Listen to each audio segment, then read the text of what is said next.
जय मसीह की। मसीह में मेरे प्यारे भाई और बहनों, मैं आपका भाई सूरज एक बार फिर से हमेशा की तरह सत्य की खोज में स्वागत करता हूं। तो चलिए हम शुरू करते हैं हमारे आज के बाइबल अध्ययन।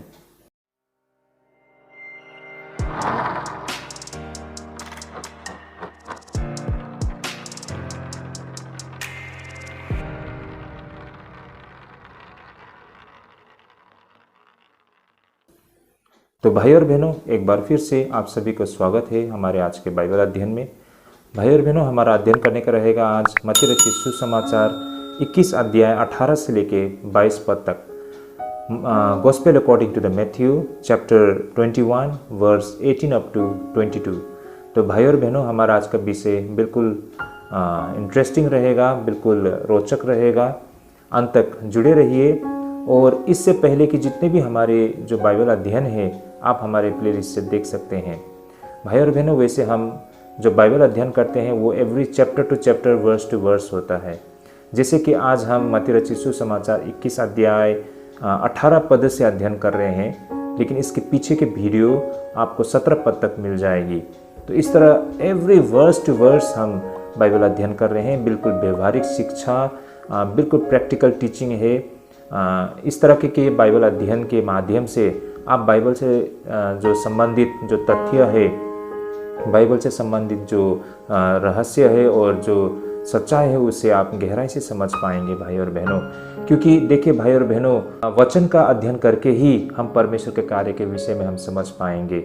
अगर हम वचन का अध्ययन नहीं करते हैं तो फिर हम परमेश्वर के कार्य को सही मायने में समझ नहीं पाएंगे और हम अपने ही अवधारणाओं में चलते रहेंगे और अंततः हम गलत राह पर चल पड़ेंगे भाई और बहनों। यही कारण है कि हमें परमेश्वर को जानने के लिए, परमेश्वर की इच्छाओं को जानने के लिए, सत्य को समझने के लिए वचन का अध्ययन करना पड़ता है, और वो भी गहराई से। तो भाई और बहनों, अंत तक बने रहिएगा। और साथ ही जब कभी भी आप हमारे इस वीडियो को देखते हैं, अपने मन में जरूर प्रार्थना करें ताकि पवित्र आत्मा हमें प्रभुता करे इन वचनों को समझने में। तो भाई और बहनों, हमारा आज का विषय रहेगा विश्वास के साथ प्रार्थना और फिर इसका उत्तर। तो ये दो बहुत ही रोचक विषय रहेगा भाई और बहनों, अंत तक बने रहिएगा। तो भाई और बहनों, सबसे पहले हम वचन को पढ़ लेते हैं 21 और 22 पद। जैसा यहाँ पर लिखा है, यीशु ने उनको उत्तर दिया कि मैं तुमसे सच कहता हूँ, यदि तुम विश्वास रखो और संदेह न करो, और न केवल यह करोगे जो इस अंजीर के पेड़ से किया गया है, परंतु यदि इस पहाड़ से भी कहोगे कि उखड़ जा और समुद्र में जा पड़, तो यह हो जाएगा। और जो कुछ तुम प्रार्थना में विश्वास से मांगोगे वह सब तुमको मिलेगा। आमीन। तो भाई और बहनों, अब हम यहाँ पर देख पाते हैं कि प्रभु यीशु मसीह अपने शिष्यों को बता रहे हैं, क्योंकि उसके शिष्य इस अंजीर के पेड़ के साथ जो कुछ हुआ उसे देखकर बिल्कुल अचंभित हो गए थे। तो प्रभु यीशु मसीह ने यहाँ पर कही कि यदि तुम विश्वास रखो और संदेह न करो, और न केवल यह करोगे जो इस अंजीर के पेड़ से किया गया, परंतु यदि इस पहाड़ से भी कहोगे कि उखड़ जा और समुद्र में जा पड़, तो यह हो जाएगा। मतलब अगर आपका विश्वास मजबूत हो, आप डाउट ना करें, आप संदेह ना करें, तो मतलब हर चीज़ संभव है। मतलब बड़े से बड़े आप काम कर सकते हो। जैसे कि यहाँ पर अंत में ये भी बताया गया है कि जो कुछ तुम प्रार्थना में विश्वास से मांगोगे वो सब तुमको मिलेगा।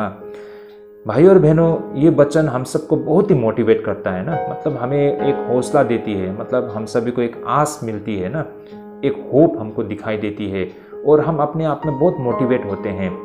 भाई और बहनों, हम सबके जीवन में इस वचन को हमने कई बार आधार बनाई होगी, ये हकीकत है भाई और बहनों। लेकिन इसके साथ कुछ ऐसा कड़वा मतलब जो फैक्ट है वो भी जुड़ा हुआ है भाई और बहनों।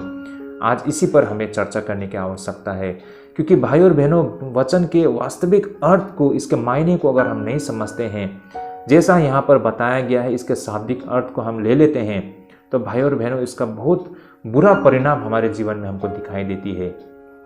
अगर हम इसको मिसअंडरस्टैंडिंग कर लेंगे इस वचन को लेकर, है ना, तो फिर भाई और बहनों, मतलब इसका परिणाम बहुत बुरा होता है। लेकिन इसके सही मायने को अगर हम समझ पाएंगे तो इसका पॉजिटिव जो इसका रेस्पॉन्स है वो हमारे जीवन में हमको दिखाई देती है। तो आइए भाई और बहनों, इसे अब हम अध्ययन करने के लिए कोशिश करते हैं।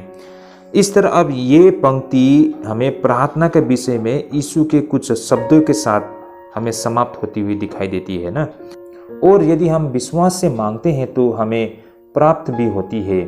भाइयों और बहनों, यह पूरी तरह से बिल्कुल स्पष्ट है कि इन वादों को भौतिक और शाब्दिक रूप से नहीं लिया जाना चाहिए, क्योंकि ना तो स्वयं प्रभु यीशु मसीह ने और ना ही किसी और ने कभी प्रार्थना के द्वारा भौतिक भौगोलिक पर्वत को हटाया हो।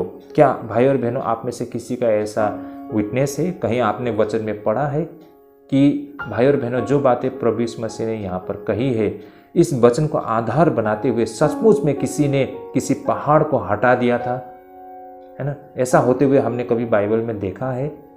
कभी हमने अपने आसपास किसी विश्वासी जन के द्वारा ये सब करते हुए हमको दिखाई दी है भाई और बहनों? तो फिर इसका मायने क्या है भाई और बहनों? ये बहुत इंटरेस्टिंग विषय है।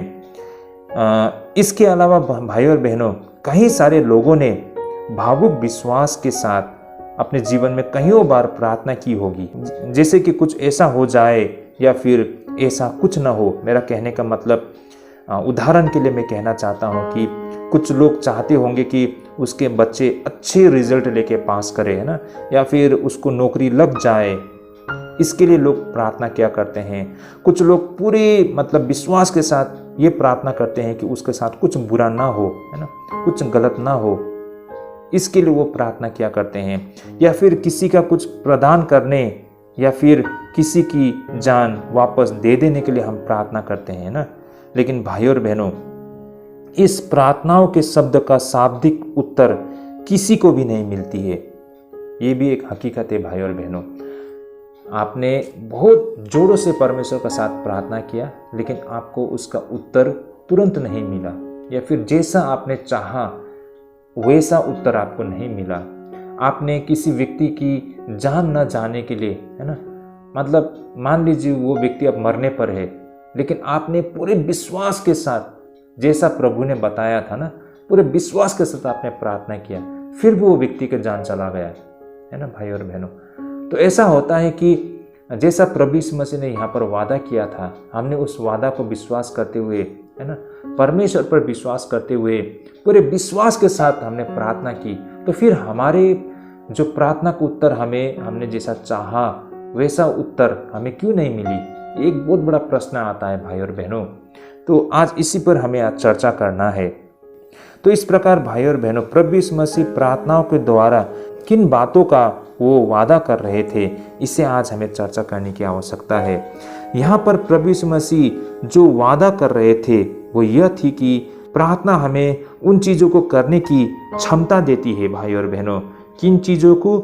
ऐसे कई सारे चीज़ों को करने में प्रभु हमें वो स्ट्रेंथ ना, वो क्षमता, वो ताकत देती है भाई और बहनों।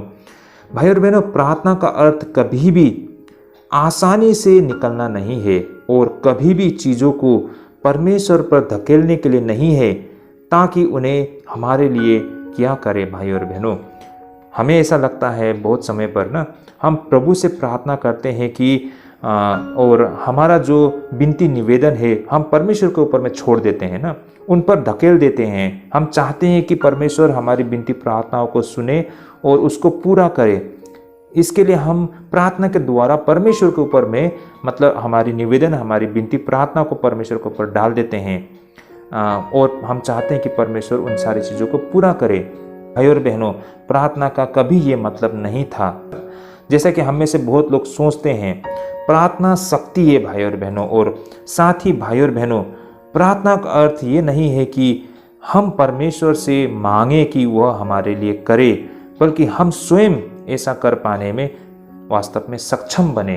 तो भाई और बहनों, प्रार्थना का मतलब है कि परमेश्वर हमारे लिए करे ये नहीं, है ना, बल्कि प्रार्थना का मतलब है कि परमेश्वर हमें वो सक्षम बनाए कि वो चीज़ों को हम कर पाएँ, हम खुद कर पाएँ। भाई और बहनों, प्रार्थना का ये मतलब है। देखिए, हम किस सोच के साथ परमेश्वर से प्रार्थना करते हैं इस पर आधारित होता है। ये जो बातें यहाँ पर प्रभु यीशु मसीह वादा कर रहे हैं ना, कि आपका अगर विश्वास हो तो पहाड़ को भी आप हटा सकते हो, ये बात सही है भाई और बहनों, और आज भी ये बात हकीकत है। लेकिन आप इसे किस तरह समझते हो और किस तरह लेते हो, इस पर निर्भर करता है।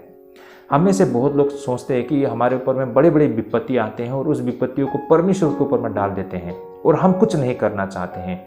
लेकिन वास्तव में ऐसा कुछ भी नहीं होता है भाई और बहनों।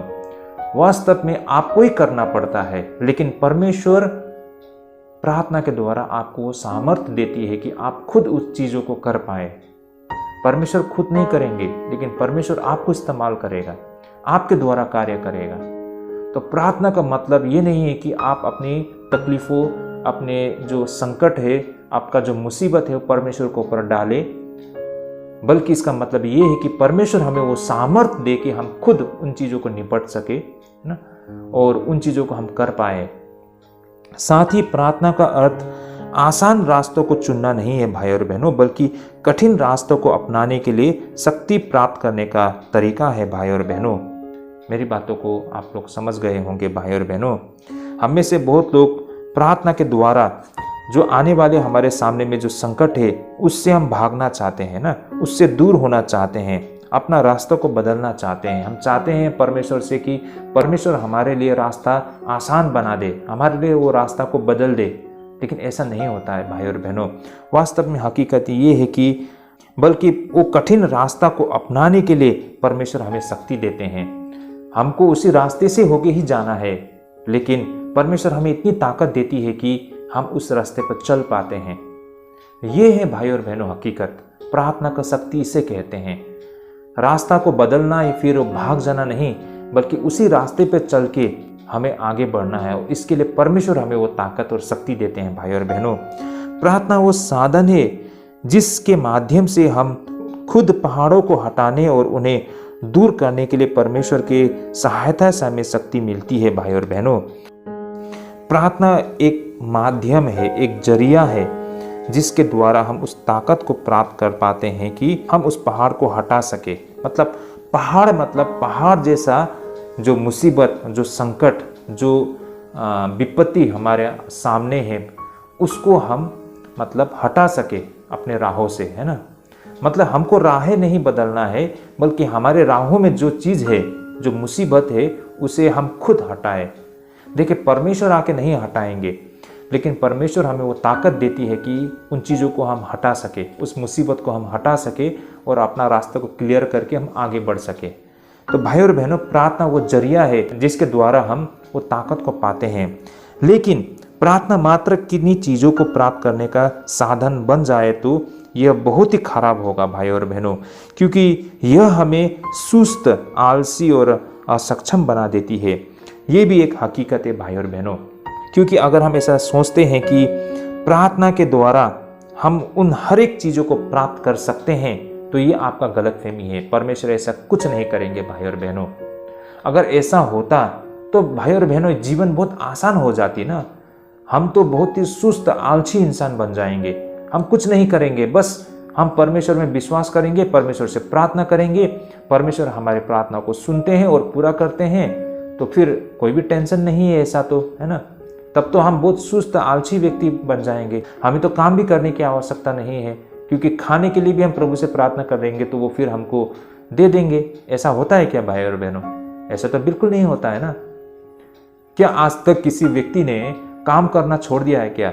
फसल उगाना छोड़ दिया है क्या? है ना। ये सोच कर कि परमेश्वर हमें खाने के लिए देंगे, ऐसा तो नहीं होता है ना। हमें मेहनत भी करना पड़ता है, काम करना पड़ता है। वो काम करने के लिए ताकत परमेश्वर हमें देती है। प्रार्थना का मतलब ये नहीं है कि हम कुछ ना करें और परमेश्वर हमें देते जाए, ऐसा तो नहीं है भाई और बहनों।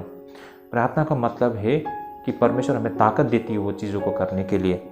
प्रार्थना वो साधन है जिसके द्वारा हम अपने लिए कार्य करने की शक्ति प्राप्त करते हैं। यही कारण किसी भी व्यक्ति को प्रार्थना करके यूं ही नहीं बैठ जाना चाहिए। प्रार्थना का पूरा होने का इंतजार करते रहना चाहिए, बल्कि उन्हें प्रार्थना करने के बाद उठकर काम करना चाहिए। तो इस तरह उसके प्रार्थना का उत्तर कब उसे मिलेगी? जब वो कार्य करना शुरू करता है।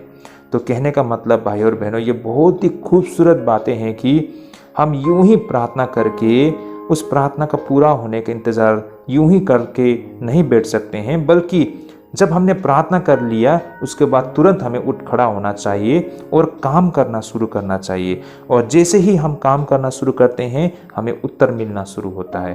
परमेश्वर का जो उत्तर हमें अपने कामों के जरिए हमको दिखाई देते हैं। तो भाई और बहनों, उसके जीवन में एक नया गतिशील प्रवेश करता है और ये वास्तव में परमेश्वर का साथ संभव है भाई और बहनों। तो यही कारण है भाई और बहनों, जब लोग प्रेयर करते हैं तो उसे एक पॉजिटिव एनर्जी मिलता है और वो पूरा जोश के साथ काम कर पाता है ना। तो वही तो परमेश्वर के साथ हमारा प्रार्थना करने का जो सामर्थ्य हम प्रार्थना से प्राप्त कर सकते हैं, वही तो प्रार्थना का उत्तर है भाई और बहनों। ऐसा नहीं है कि हम प्रार्थना करेंगे और सब बदल जाएगा ना ऑटोमेटिकली, ऐसा नहीं होता है भाई और बहनों।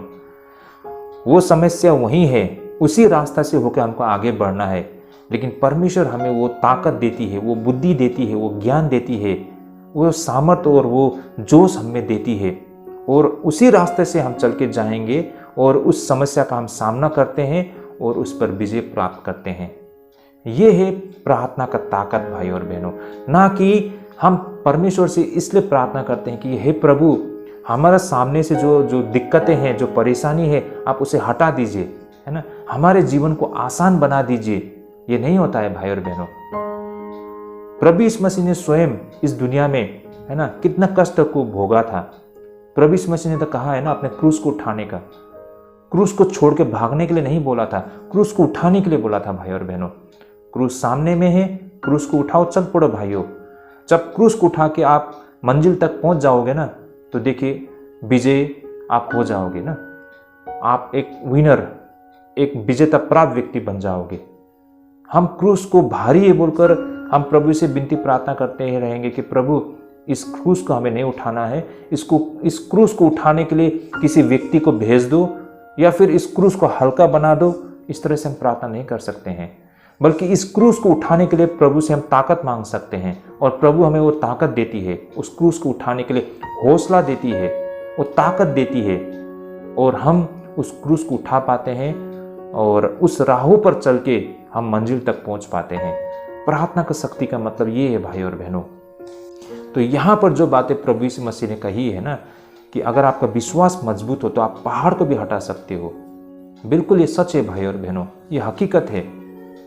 अगर आप सही तरीके से प्रार्थना के मायने को समझते हो और जब वो सामर्थ्य और शक्ति आप प्राप्त कर लेते हो ना, तो ऐसे बड़े बड़े पहाड़ों को आप हटा सकते हो, यानी कि ऐसे बड़े बड़े मुसीबत को आप हटा सकते हो। मुसीबत कितना भी बड़ा हो, आप उसे सामना कर सकते हो और उसे हटा सकते हो। ये शक्ति, ये ताकत आपको परमेश्वर से मिलती है, आपके विश्वास के आधार पर भाई और बहनों। अब दूसरी ऐसी बातें जो प्रार्थना के द्वारा हम प्राप्त कर सकते हैं, जैसे कि प्रार्थना चीज़ों को स्वीकार करने में सक्षम बनाती है, जो कि परिवर्तन के लिए स्वीकार्य होता है। भाई और बहनों, प्रार्थना किसी भी स्थिति में छुटकारा दिलाने के लिए नहीं होती, बल्कि प्रार्थना स्वीकार करने के लिए सक्षम और बदलने की क्षमता को प्रदान करती है। नया नियम में इसके दो उदाहरण हमें यहाँ पर दिखाई देती है। इस उदाहरण के द्वारा इन बातों को हम समझने के लिए कोशिश करते हैं। भाई और बहनों, मैंने जैसे कहा था कि प्रार्थना, भाई और बहनों, प्रार्थना वो ऐसी चीज़ है जो हमें ऐसी शक्ति को प्रदान करती है या फिर हमें स्वीकार करने में हमें सक्षम बनाती है, मतलब एक्सेप्ट करने में हमें मतलब वो सक्षम बनाती है। मतलब किसी भी हालत को, किसी भी सिचुएशन को ना, किसी भी मतलब परिस्थिति को स्वीकार करने में हमें सक्षम बनाती है ना। मतलब हमारे सामने में जो चैलेंजेस आती है, जो मुसीबत आते हैं, उसे स्वीकार करने के लिए हमें सक्षम बनाती है, ना कि उसको छोड़ के भाग चले ना, ऐसा बन जाए, बल्कि उसको स्वीकार करने में हमें सक्षम बनाती है। कैसे, किस तरह? भाई और बहनों, नया नियम में ऐसे बहुत सारे उदाहरण हैं, उनमें से दो ऐसे बहुत ही इंटरेस्टिंग उदाहरण के द्वारा इन बातों को हम समझने के लिए कोशिश करते हैं। जैसे कि एक तो हम प्रेरित पौलुस के उदाहरण से हम देख सकते हैं, जैसे कि प्रेरित पौलुस पूरी उग्रता से वो अपने लिए प्रार्थना करते हैं कि उसके तकलीफ से उसे छुटकारा दिलाया जाए, लेकिन वह उस तकलीफ से दूर नहीं हो पाए। लेकिन भाई और बहन, इसका विपरीत पौलुस को वो स्थिति स्वीकार करने में योग्य बनाया गया था और उसी स्थिति में उसने उस शक्ति को भी खोज की थी जो उसकी कमजोरी में उसे सिद्ध बनाई थी। भाई और बहनों, उसी तरह अब वो दूसरी उदाहरण हम स्वयं प्रभु यीशु मसीह के जीवन में भी हम देख पाते हैं। जैसे कि आप सभी को याद हो, गतसमनी की बगीचे में प्रभु यीशु मसीह ने प्रार्थना किया था कि वो प्याला उसके पास से दूर चली जाए और वह उस दर्दनाक स्थिति से मुक्त हो जाए जिसमें उसने खुद को पाया था। लेकिन वो अनुरोध भाई और बहनों स्वीकार नहीं किया जा सकता था। लेकिन उस प्रार्थना में उन्होंने उस हालात को स्वीकार करने के लिए सामर्थ को प्राप्त की थी और इस हालत को स्वीकार करने पर स्थिति बिल्कुल बदल गई थी और क्रूस की पीड़ा सीधे पुनरुत्थान की महिमा की ओर ले गई थी। भाई और बहनों, तो हम सभी ने देखा है प्रभु यीशु मसीह के साथ क्या हुआ था ना। गतसमनी की बगीचे में प्रभु यीशु मसीह जब प्रार्थना कर रहे थे तो उनका ये विनती प्रार्थना था कि उनका आगे जो प्याला है ना, जो उनका आगे वो कष्ट है ना, वो तकलीफ़ है, उसको उसके जीवन से उस समय से वो हट जाए, वो चाहता था ना। लेकिन ऐसा तो नहीं हुआ। लेकिन इसके बदले में उन्हें क्या मिला? वो सामर्थ, वो ताकत मिली कि उस हालत को, उस सिचुएशन को सामना कर सके और उस हालत को वो एक्सेप्ट कर सके, है ना। मतलब उसका आगे जो कुछ है उसे स्वीकार कर सकने के लिए उन्हें मतलब वो सामर्थ मिली। मतलब उस स्थिति से भागने के लिए नहीं, उसको हटाने के लिए नहीं, बल्कि उसे स्वीकार करने के लिए, जो है जैसा है उसे सामना करने के लिए, उसे स्वीकार करने के लिए उसे वो सामर्थ्य मिली है। भाई और बहनों, ये प्रार्थना के द्वारा संभव हो पाया था। भाई और बहनों, प्रभु यीशु मसीह को उस स्थिति से वो दूर नहीं हो सकते थे, उनको उस स्थिति को स्वीकार करना ही पड़ता है ना भाई और बहनों। उसी प्रकार हमारे जीवन में भी कईयों दफ़े हमारे जीवन में ऐसी स्थिति परिस्थिति आते हैं, हम प्रभु से प्रार्थना करते हैं। भाई और बहनों, याद रखिए, उस समस्या को हमारे जीवन से हटने के लिए प्रार्थना मत कीजिए, वो बेकार होगा। इस तरह की प्रार्थना आप करके आप डिसअपॉइंटेड हो जाएंगे। आपको लगेगा कि परमेश्वर की प्रार्थना को नहीं सुन रहे हैं, लेकिन आपने सही मायने में परमेश्वर के साथ प्रार्थना के उस मायने को, उस सिद्धांत को ही आपने नहीं समझा है। लेकिन आप इस सिद्धांत को समझ जाएंगे कि वास्तव में परमेश्वर हमें वो सामर्थ देती है उसकी सामना करने के लिए। उस हालत को हमें स्वीकार करना होता है, एक्सेप्ट करना होता है और उसका सामना करने के लिए जब आप परमेश्वर से सामर्थ्य मांगते हैं तो वो सामर्थ्य आपको मिलती है और उस हालत को आप बड़ी आसानी से, है ना, संभाल पाते हैं। यही तो एक चमत्कार है ना, यही तो प्रार्थना का ताकत है भाई और बहनों। तो प्रभु यीशु मसीह के जीवन से भी हम ये सारी चीज़ों को समझ पाते हैं। भाई और बहनों, हमें हमेशा यह याद रखना चाहिए कि प्रार्थना किसी स्थिति से छुटकारा नहीं दिलाती है, बल्कि यह उस स्थिति पर विजय दिलाती है।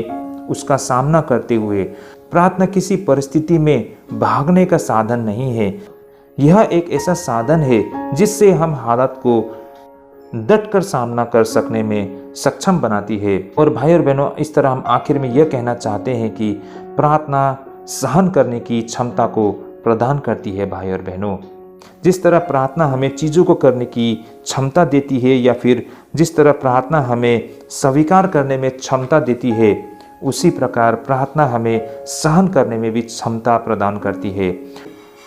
जीवन में कभी कभार ऐसी परिस्थिति आती है कि हमें लगता है कि हम सहन नहीं कर पाएंगे, ऐसा लगता है कि हमारे क्षमता से अधिक मांग की गई है। हमें यहाँ पर यह समझना पड़ेगा कि प्रार्थना ऐसे वक्त में इन सारी आपदाओं को दूर नहीं करती है। यह हमें कार्य को ना करने के लिए कोई छूट प्रदान नहीं करता है, या फिर यह प्रार्थना हमें उस स्थिति से बचने के लिए नहीं देता है, बल्कि यह हमें साध्य हालत का सामना करने या फिर टूटने की कगार पर पहुंचने पर भी संभाल लेती है। भाई और बहनों, जब तक हम प्रार्थना को बच निकलने का साधन मात्र समझते हैं, तब तक निराश के सिवा हमें कुछ प्राप्त नहीं होगी। लेकिन जब हम प्रार्थना को संकट पर विजय प्राप्त करने का साधन समझते हैं, तो दिव्य कार्य होते हुए हमको दिखाई देती है। तो भाई और बहनों, यही था। और इन सिद्धांतों को अगर हम समझ पाएंगे तो भाई और बहनों, यहाँ पर जो प्रभु यीशु मसीह ने वादा किया है ना, अगर आपका विश्वास हो तो इस पहाड़ को भी आप हटा सकते हो। कहने का मतलब, आपको इस सिद्धांत की अगर समझ हो, है ना, जैसे कि हमने यहाँ पर देखा है। सबसे पहली बात, अगर प्रार्थना का मतलब ये है कि आप चीज़ों को खुद कर सके, है ना, मतलब ऐसा नहीं है कि हमारा समस्या परमेश्वर के ऊपर छोड़ दे, परमेश्वर के ऊपर डाल दे, लेकिन हमें खुद उन चीज़ों को करना पड़ता है। परमेश्वर नहीं आएंगे, वो आके हमारे बदले में नहीं करेंगे, लेकिन हमें खुद को करना पड़ता है। तो हमें खुद करने के लिए वो सामर्थ, वो क्षमता, वो ताकत परमेश्वर हमें देती है। प्रार्थना हमें एक्सेप्ट करने को सिखाता है। जो सिचुएशन है, जो हालत है, जो जैसा है वैसा ही उसको हम स्वीकार करें और उसका सामना करें। तो परमेश्वर हमें प्रार्थना के द्वारा उसे एक्सेप्ट करने की वो ज्ञान और बुद्धि और क्षमता और ताकत देती है। और प्रार्थना हमें सहन करने की वो ताकत और सामर्थ्य देती है। देखिए, हमारे जीवन में कितनी भी बड़ी समस्या हो, उसे सहन करने के लिए, उसे एक्सेप्ट करने के लिए और उसे खुद करने के लिए वो सामर्थ्य परमेश्वर प्रार्थना के द्वारा देती है। और जब हम परमेश्वर से ये सब चीज़ प्राप्त करते हैं तो कितनी भी बड़ी पहाड़ हो, है ना, उसे हम हटा सकते हैं भाई और बहनों। तो कहने का मतलब प्रार्थना का जो वादा प्रभु यीशु मसीह के द्वारा किया गया था, यही कुछ था भाई और बहनों। और इन सिद्धांतों को अगर हम समझ पाते हैं तो प्रार्थना के सही मायने को भी हम समझ पाते हैं। अब देखिए भाई और बहनों, इससे पहले हम प्रार्थना किस तरह से किया करते थे, लोग किस तरह से प्रार्थना करते हैं, आप इसे आप समझने के लिए कोशिश कीजिए। भाई और बहनों, आप में विश्वास हो ना, तो आपको किसी के पास जाने की आवश्यकता नहीं है कि मेरे लिए प्रार्थना कर दो बोल के। आज बहुत लोग ऐसे होते हैं जो बड़े बड़े बाबा लोग हैं आजकल ना, मतलब यीशु मसीह के नाम में बड़े बड़े बाबा लोग खड़े हो चुके हैं, भविष्यद्वक्ता लोग खड़े हो चुके हैं। लोग उनके पास जाते हैं, एनवेलप में ना बहुत सारे रुपया पैसा डाल के उसको चढ़ाते हैं और चाहते हैं कि उनके लिए वो प्रार्थना कर दे। भाई और बहनों, परमेश्वर इस तरह कार्य नहीं करते हैं। अगर इन सिद्धांतों को आप खुद समझ जाएंगे, ये किसी को नहीं बोला गया, ये आप और हमें कहा गया है कि आप और हमारा अगर विश्वास हो तो ना, हम कितनी भी बड़ी समस्या को दूर हटा सकते हैं। तो फिर जब प्रभु ने आप और हमको ये कहा है, तो हम क्यों तीसरे लोगों के पास जाते हैं कि हमारे लिए प्रार्थना कर दे? नहीं भाई और बहनों, इन सिद्धांतों को समझिए और देखिए आपके जीवन में कैसा परिवर्तन आता है। तो ये कुछ हमने आज के दूसरे विषय से हमने सीखा है। मैं आशा करता हूँ ये सारी चीज़ हमारे आत्मिक जीवन के लिए काफ़ी लाभदायक होगा। ज़रूर इन बाइबल स्टडीज़ को अपने दोस्तों, अपने रिलेटिव, अपने फ्रेंड्स, हर किसी के साथ शेयर कीजिए ताकि उन तक भी ये सत्य पहुंच पाए। तो भाई और बहनों, आज के लिए हम यहीं पे स्थगित करते हैं। अगले दफ़े हम फिर से मिलेंगे, ज़रूर जुड़िएगा। परमेश्वर आप सबका अगुवाई करे, परमेश्वर आप सभी को ढेरों आशीष करे। आज के लिए हम यहीं पे स्थगित करते हैं। जय मसीह की।